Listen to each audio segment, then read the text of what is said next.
ಸುಂದರಿ ಯಕ್ಷಿಣಿ ಸಾಧನ.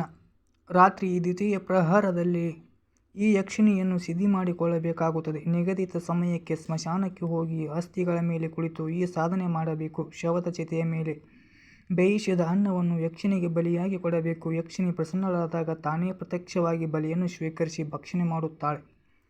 ಮಂತ್ರ: ಓಂ ಹ್ರೀಂ ಕ್ಲೀಂ ಯಕ್ಷಿಣಿ ಸುಂದರೈ ನಮಃ. ರವಿವಾರ ವಿಶಾಖ ನಕ್ಷತ್ರದ ದಿನ ಕಪ್ಪು ಹಸುವಿನ ಗೋಮಯದಲ್ಲಿ ಸಿಂಧೂರ ಸೇರಿಸಿ ತ್ರಿಭುಜಾಕಾರದ ಹವನಕುಂಡ ರಚಿಸಬೇಕು. ಅದರ ಮಧ್ಯದಲ್ಲಿ ಒಂದು ಗೇಣು 9 ಅಳತೆಯ ಕುಳಿ ಮಾಡಬೇಕು. ಅದರ ತಳದಲ್ಲಿ 4 ದಿಕ್ಕುಗಳಲ್ಲಿ 4 ಮತ್ತು ಮಧ್ಯದಲ್ಲಿ 1, ಹೀಗೆ 5 ಸಿಂಧೂರದ ಬಿಂದುಗಳನ್ನು ಇಡಬೇಕು. ಅದರ ಮೇಲೆ ಯುವ ಶವದ ಅಸ್ಥಿಗಳ ಹಾಕಿ ಅಗ್ನಿಯನ್ನು ಪ್ರಜ್ವಲಿಸಬೇಕು. ನಂತರ ಮಂತ್ರದಿಂದ ಕರ್ಪೂರದ ಆಹುತಿ ಕೊಡಬೇಕು. ನಂತರ ಸುಂದರ ಯಕ್ಷಿಣಿ ಪ್ರಕಟಳಾಗುತ್ತಾಳೆ. ಸುಂದರಿ ಯಕ್ಷಿಣಿ ಬರುವಾಗ 4 ಕಡೆಗಳಲ್ಲಿ ಹೊಗೆ ಮುಸುಕಿದಂತಾಗಿ ಯಾರಿಗೂ ಏನೂ ಕಾಣುವುದಿಲ್ಲ. ಒಮ್ಮೊಮ್ಮೆ ಅಗ್ನಿಕುಂಡದಿಂದ ಬೆಂಕಿಯ ಜ್ವಾಲೆಯು ಸಾಧಕನ ಕಡೆಗೆ ಬಂದಂತಾಗುತ್ತದೆ. ಆಗ ಸಾಧಕನು ಭಯಪಡದ ಧೈರ್ಯದಿಂದ ಇರಬೇಕು. ಸುಂದರ ಯಕ್ಷಿಣಿ ಸ್ವರೂಪ: ಕೆಂಪು ವರ್ಣದ 16 ವರ್ಷದ ಬಾಲಕಿಯಾಗಿ ವಸಂತದ ಸೀರೆ, ಕೆಂಪು ವರ್ಣದ ಕುಪ್ಪಸ, ಮೂಗಿನಲ್ಲಿ ಹೊಳೆಯುವ ನತ್ತು, ಕೊರಳಲ್ಲಿ ಶ್ವೇತವರ್ಣದ ಹೂಗಳ ಹಾರವನ್ನು ಧರಿಸಿ ಸಾಧಕನಿಗೆ ದರ್ಶನ ನೀಡುತ್ತಾಳೆ. ಮನೋಹರ ಯಕ್ಷಿಣಿ ಸಾಧನ. ಶನಿವಾರ ಸ್ವಾತಿ ನಕ್ಷತ್ರದಲ್ಲಿ ಸರಿಯಾಗಿ ರಾತ್ರಿ 12 ಗಂಟೆಗೆ ಸಾಧನೆಯ ಪ್ರಾರಂಭಿಸಬೇಕು. ಪ್ರಾರಂಭ ಮಾಡುವ ದಿವಸ ಮುಂಜಾನೆ ಕ್ಷೌರ ಕರ್ಮಗಳನ್ನು ಪೂರೈಸಿ ಚಿಕ್ಕ ಮಕ್ಕಳಿಗೆ ಮೃಷ್ಟಾನ್ನ ಮತ್ತು ಮೊಸರಿನ ಭೋಜನ ಮಾಡಿಸಿ ತಮ್ಮ ಶಕ್ತಿಯನುಸಾರ ದಾನಗಳನ್ನು ಕೊಟ್ಟು ಸಾಧನೆಯ ನಿರ್ವಿಘ್ನವಾಗಿ ಸಮಾಪ್ತಿಯಾಗುವಂತೆ ಅವರಿಂದ ವರದಾನ ಪಡೆಯಬೇಕು. ನಂತರ ನಿರ್ಜನವನ ಪ್ರದೇಶಕ್ಕೆ ಹೋಗಿ ವಟವೃಕ್ಷದ ಬುಡದಲ್ಲಿ ಕಾಲಭೈರವನ ಪ್ರತಿಮೆಯನ್ನು ಸ್ಥಾಪನೆ ಮಾಡಿ ಅದರ ಸ್ನಾನಾದಿಗಳನ್ನು ಮಾಡಿ ಪಂಚೋಪಚಾರಗಳಿಂದ ಪೂಜೆ ಮಾಡಿ ಪ್ರತಿನಿತ್ಯ 1000 ಮಂತ್ರ ಜಪ ಮಾಡಬೇಕು. ಓಂ ಹ್ರೀಂ ಹೂಂ ಹೂಂ ಪಟ್ ಸ್ವಾಹ. ಓಂ ಪಟ್ ಸ್ವಾಹ. ಓಂ ಹ್ರೀಂ ಪಟ್ ಸ್ವಾಹ. ಮನೋಹರಿ ಯಕ್ಷೈ ನಮಃ. ಮನೋಹರ ಯಕ್ಷಿಣಿಯೇ ಬರುವಾಗ ಹೂಗಳ ಸುಗಂಧದ ಕಂಪು ಹರಡುತ್ತದೆ. ಅವಳ ಮುಂಭಾಗದಲ್ಲಿ ಅನೇಕ ಪ್ರಕಾರದ ಪಶುಗಳು ಸಿಂಹ, ಚಿರತೆ ಇತ್ಯಾದಿ ತಮ್ಮ ತಮ್ಮ ಸ್ವರೂಪಗಳನ್ನು ಬದಲಾಯಿಸುವಂತೆ ಕಂಡುಬರುತ್ತದೆ. ಯಾವುದೋ ಒಂದು ಪಶುವಿನ ಮೇಲೆ ರಾಕ್ಷಸನೊಬ್ಬನು ಸವಾರಿ ಮಾಡುತ್ತಿರುವುದನ್ನು ಕಂಡುಬರುತ್ತದೆ. ಅದರ ಹಿಂದೆ ಚಂದ್ರಮುಖಿ ಶಂಖಿನಿಯ ಕೈಯಲ್ಲಿ ಹೂವಿನ ಹಾರ ಹಿಡಿದು ಬರುತ್ತಾಳೆ. ಮನೋಹರ ಯಕ್ಷಿಣಿಯ ಸ್ವರೂಪ: ಸುಮಾರು 16 ವರ್ಷದ ಶ್ವೇತವರ್ಣದ ಕನ್ಯೆ 4 ಜನ ಶಕಿನಿಯರ ಹೆಗಲ ಮೇಲಿರುವ ಸಿಂಹಾಸನದಲ್ಲಿ ಕುಳಿತು ದರ್ಶನ ಕೊಡುತ್ತಾಳೆ.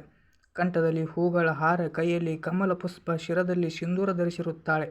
ತಲೆಗೂದಲು ಬಿಚ್ಚಿಕೊಂಡು ಬೆನ್ನ ಮೇಲೆ ಹರಡಿರುವಂತೆ ಈ ಯಕ್ಷಿಣಿಯು ಪ್ರಸನ್ನಳಾದರೆ 3 ರೀತಿಯಲ್ಲಿ ತನ್ನ ಪರಿಚಯ ಮಾಡುತ್ತಾಳೆ. ಧನ, ಜನ, ಮಾನಸ ವಿಮುಖಳಾದರೆ, ಅಪ್ರಸನ್ನಳಾದರೆ ಕುಟುಂಬ ಸಮೇತ ಸಾಧಕನ ನಾಶ ಮಾಡುತ್ತಾಳೆ. ಅವಳಿಂದ ಪಡೆದ ಧನವನ್ನು ಶುಭ ಧಾರ್ಮಿಕ ಕರ್ಮಗಳಿಗೆ ವಿನಿಯೋಗಿಸಬೇಕು. ಇದಕ್ಕೆ ವಿರುದ್ಧವಾಗಿ ವರ್ತಿಸಿದಲ್ಲಿ ಘೋರವಾಗಿ ಶಿಕ್ಷಿಸುತ್ತಾಳೆ.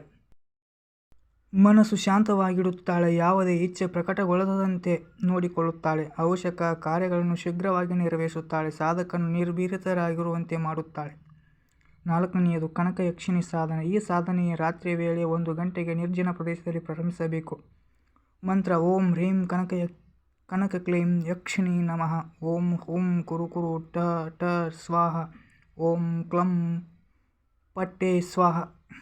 ಈ ಮಂತ್ರದ 1/4 ಲಕ್ಷ ಜಪ ಮಾಡಿದರೆ ಸಿದ್ಧಿಯಾಗುತ್ತದೆ. ಈ ಯಕ್ಷಿಣಿಯ ಬರುವಾಗ 4 ದಿಕ್ಕಿನಿಂದ ಮಲಮೂತ್ರಗಳ ಮಳೆ ಸುರಿದಂತಾಗುತ್ತದೆ. ಅಸ್ಥಿ ಮಾಂಸಗಳ ಹಾರ ಧರಿಸಿರುತ್ತಾಳೆ. ಏಕಾಂತವಾಸ ಪ್ರಿಯಳು. ವಿರುದ್ಧವಾಗಿ ನಡೆದುಕೊಂಡರೆ ಅಥವಾ ತೊಂದರೆ ಕೊಟ್ಟರೆ ಸಾಧಕನು ಮತಿಭ್ರಷ್ಟ ಆಗುವಂತೆ ಮಾಡುತ್ತಾಳೆ.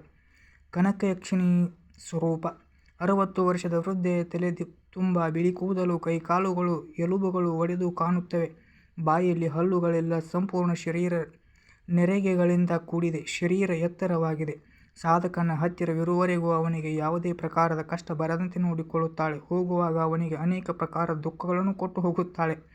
ಈ ಯಕ್ಷಿಣಿ ಸಿದ್ಧಿಗೆ ಕರ್ಣಪಿಶಾಚಿನಿ ಸಿದ್ಧಿ ಎಂದು ಕರೆಯಲಾಗುತ್ತದೆ. ಇದು ಸಿದ್ಧಿಯಾದರೆ ವಿಶೇಷವಾಗಿ ಜ್ಯೋತಿಷಿಗಳಿಗೆ ಪ್ರತಿಯೊಂದು ಪ್ರಶ್ನೆಯ ಉತ್ತರ ಸಿಗುತ್ತದೆ.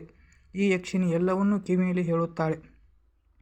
5ನೇಯದು ಕಾಮೇಶ್ವರಿ ಯಕ್ಷಿಣಿ ಸಾಧನ. ಈ ಸಾಧನೆ ರಾತ್ರಿ ಪ್ರಾರಂಭವಾಗುವ ಕಾಲದಲ್ಲಿ ಆರಂಭವಾಗಿ ಸೂರ್ಯೋದಯವಾಗುವ ಕಾಲದವರೆಗೆ ನಡೆಯುತ್ತದೆ. ಈ ಸಾಧನೆ ಹತ್ತಿಯ ಮರದ ಕೆಳಗೆ ಮಾಡಲಾಗುತ್ತದೆ. ಒಂದು ಸಮಯದಲ್ಲಿ ತುಪ್ಪ ಹಾಕಿ 4 ಬತ್ತಿಗಳನ್ನು ಹೊತ್ತಿಸಬೇಕು. ಅದರ ಎದುರಿಗೆ ಕುಳಿತುಕೊಂಡು ರಾತ್ರಿ ಪೂರ್ತಿ ಈ ದೀಪವನ್ನು ಏಕಾಗ್ರತೆಯಿಂದ ನೋಡುತ್ತಿರಬೇಕು. ಯಾವ ರಾತ್ರಿಯಲ್ಲಿ ರಾತ್ರಿ ಇಡೀ ಕಣ್ಣನ್ನೇ ಮಿಟುಕಿಸದೆ ಏಕಾಗ್ರತೆಯಿಂದ ದೀಪವನ್ನು ನೋಡುವ ಸಾಮರ್ಥ್ಯ ಉತ್ಪನ್ನವಾಗುವುದು, ಆತನ ಯಕ್ಷಿಣಿ ವಿವಿಧ ರೂಪಗಳಲ್ಲಿ ದರ್ಶನವನ್ನು ನೀಡುತ್ತಾಳೆ. ಓಂ ಕಾಮೇಶ್ವರಿ ಕಾಮಸಿದ್ದೇಶ್ವರಿ ಸ್ವಾಹ. ಓಂ ಪಟ್ ಸ್ವಾಹ. ಓಂ ಹ್ರೀಂ ಕುರು ಸ್ವಾಹ. ಈ ಮಂತ್ರದ 1,25,000 ಜಪ ಮಾಡಬೇಕು. ಏಕಾಗ್ರತ ಚಿತ್ತದಿಂದ ರುದ್ರಾಕ್ಷಿ ಮಾಲೆಯಿಂದ ಪ್ರತಿದಿನ ಜಪವನ್ನು ಮಾಡಬೇಕು. 30 ದಿನಗಳ ನಂತರ ಸ್ವಪ್ನದಲ್ಲಿ ವಿವಿಧ ರೂಪಗಳ ದರ್ಶನ ಕೊಡುತ್ತಾಳೆ. ಚಂದ್ರನ ಸಮಾನ ಉಜ್ವಲ ವರ್ಣದವಳು ಹಂಸವನ್ನೇರಿ ನಿಧಾನವಾಗಿ ಬರುತ್ತಾಳೆ. ಕೊರಳಲ್ಲಿ ಮುತ್ತಿನ ಹಾರ ಧರಿಸಿರುವಳು. 4 ಸ್ತ್ರೀಯರ ಹಿಂದಿನಿಂದ ಗಾಳಿ ಬೀಸುತ್ತಿರುವರು. ಮುಂಭಾಗದಲ್ಲಿ 2 ಚಾಮರ ಬೀಸುತ್ತಿರುವರು. ಎಲ್ಲ ಸ್ತ್ರೀಯರು ಪೀತಾಂಬರಗಳನ್ನು ಧರಿಸಿರುವರು. ಸ್ವಯಂ ಯಕ್ಷಿಣಿ ಗುಲಾಬಿ ವರ್ಣದ ಸೀರೆ ಧರಿಸಿರುವಳು. ಶೀತಲತೆಯನ್ನು ಹೊತ್ತು ತಂದು ಸಾಧಕನ ಪ್ರಸನ್ನಗೊಳಿಸುವಳು. ಸಹಾಯಕಳೂ ಆಗಿರುತ್ತಾಳೆ. ರತಿಪ್ರಿಯ ಯಕ್ಷಿಣಿ ಸಾಧನ. ಈ ಯಕ್ಷಿಣಿಯ ಸಾಧನೆಯೇ ಬೆಳದಿಂಗಳ ರಾತ್ರಿ ವೇಳೆ 10 ಗಂಟೆಗೆ ಮಾಡಲಾಗುತ್ತದೆ. ಶುಕ್ರವಾರ ಉತ್ತರ ಭಾದ್ರಪದ ನಕ್ಷತ್ರದಲ್ಲಿ ಪ್ರಾರಂಭಿಸಲಾಗುತ್ತದೆ. ಸಾಧಕನು ಎದುರಿಗೆ ಸುಗಂಧದ ಪದಾರ್ಥಗಳು, ಅನೇಕ ಪ್ರಕಾರದ ಅರಳಿದ ಹೂಗಳು, ಮಾಲೆಗಳು ಇಡಲಾಗುತ್ತದೆ. ಯಾವಾಗ ಯಕ್ಷಿಣಿ ಪ್ರಸನ್ನಳಾಗುವಳು ಆಗ ಆ ಹಾರಗಳನ್ನು ತಾನೇ ಕೊರಳಲ್ಲಿ ಧರಿಸಿರುತ್ತಾಳೆ. ಓಂ ರತಿವಲ್ಲಭೆ ರತಿಪ್ರಿಯೆ ಕಾಮಂತು ವಲ್ಲಭೆ ಮಹಾದೇವ ಮಹಾಮಾಯ ಕಾಯ ಕಾಂಚನಂ. ಈ ಯಕ್ಷಿಣಿ 45 ದಿನಗಳು ತನ್ನ ಪ್ರಭಾವವನ್ನು ಸ್ವಪ್ನದಲ್ಲಿ ತೋರಿಸುವಳು. ತುಳಸಿ ಮಾಲೆಯಿಂದ ಈ ಮಂತ್ರ ಜಪ ಮಾಡಬೇಕು. ಮಂತ್ರವು ಸಿದ್ಧಿಯಾದ ನಂತರ ಇಚ್ಛಿತ ಫಲಗಳನ್ನು ಕೊಡುತ್ತಾಳೆ. ಸಾಮಾನ್ಯವಾಗಿ ಇದರ ಪ್ರಭಾವವು ಸ್ತ್ರೀಯರ ಮೇಲೆ ಅಧಿಕವಾಗಿರುತ್ತದೆ. ರಸ್ತೆ ಮೇಲೆ ಹರಡಿದ ಹೂಗಳು ರಾಶಿಯಲ್ಲಿ ಹೆಜ್ಜೆಯ ಮೇಲೆ ಹೆಜ್ಜೆ ಇಡುತ್ತಾ ಬರುತ್ತಾಳೆ. ಅವಳ ದಾಸಿಯರು ಸುಗಂಧ ದ್ರವ್ಯಗಳನ್ನು ಹಿಡಿದುಕೊಂಡು ನಿಂತಿರುತ್ತಾರೆ.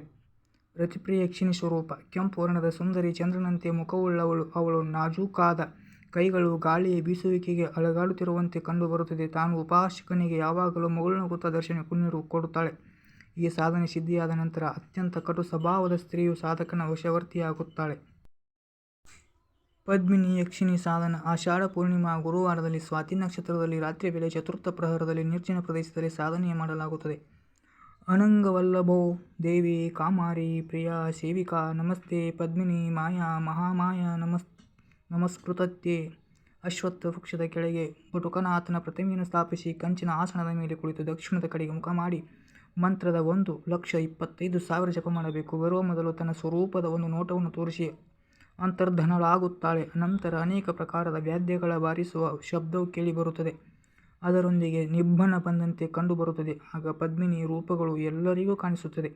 ಪದ್ಮಿನಿ ಯಕ್ಷಿಣಿಯ ಸ್ವರೂಪ ಕೆಂಪು ವರ್ಣದ ಪಾದದವರೆಗೆ ಉದ್ದವಾದ ಕೂದಲು, ಮಲ್ಲಿಗೆ ಬಳ್ಳಿಯಂತೆ ಕೋಮಲ ಹಾಗೂ ಚಿಕ್ಕದಾದ ತೋಳುಗಳು, ಬಾಳೆ ದಿಂಡಿನಂತೆ ನೇರವಾದ ಪುಷ್ಪವಾದ ಕಾಲುಗಳು, ಕೈಗಳಲ್ಲಿ ಕಮಲದ ಹೂವು, ಕೊರಳಲ್ಲಿ ಹೂವುಗಳ ಹಾರ ಧರಿಸಿರುತ್ತಾಳೆ. ಈ ಪ್ರಕಾರ ದರ್ಶನ ನೀಡುತ್ತಾಳೆ. ಈ ಸಿದ್ಧಿಯಾದ ನಂತರ ಸಾಧಕನಿಗೆ ಎಂದಿಗೂ ಹಣದ ಕೊರತೆಯಾಗುವುದಿಲ್ಲ.